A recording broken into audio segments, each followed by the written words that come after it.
Hello guys, welcome back to channel. और मेरा नाम आकांक्षा है, आप लोग तो मुझे जानते होंगे। और कुछ दिन पहले ना पवन सिंह ने एक पोस्ट डाली थी 5 दिन पहले, और गणेशाचार्य के साथ पोस्ट डाली थी। गणेशाचार्य एक बॉलीवुड इंडस्ट्री के कोरियोग्राफर, डायरेक्टर, प्रोड्यूसर हैं और साथ साथ में ये डांसर भी हैं, कई सारी और एक्टर भी हैं। इन्होंने कई सारी मूवी बनाई हैं जैसे ABCD और काफ़ी सारी मूवी बनाई है इन्होंने।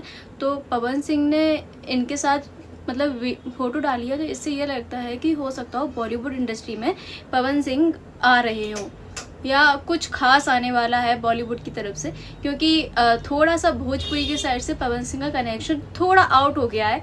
अब वो पहले जैसे तो नहीं रोल कर रहे हैं और गाने भी पहले जैसे नहीं आ रहे हैं। एकदम सावन में बहुत सारे गाने आते थे, एकदम सीजन वाइज सीजन मंडे को आते थे।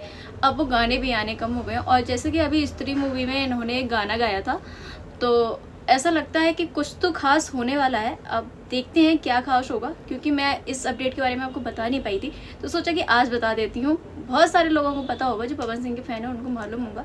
हो सकता हो ये नई शुरुआत हो सकती है बॉलीवुड इंडस्ट्री में। तो इस वीडियो को यहीं एंड करते हैं, मिलते हैं नेक्स्ट वीडियो में। गणेशाचार्य बहुत अच्छे प्रोड्यूसर है और बहुत सारे लोग जो उनकी ऑडियंस है वो नहीं जानती होगी, तो इसीलिए मैंने सोचा कि आपको बताना बहुत ज़रूरी है। तो ठीक है गाइस, चलो अपना ध्यान रखो, मिलते हैं नेक्स्ट वीडियो में। Bye bye.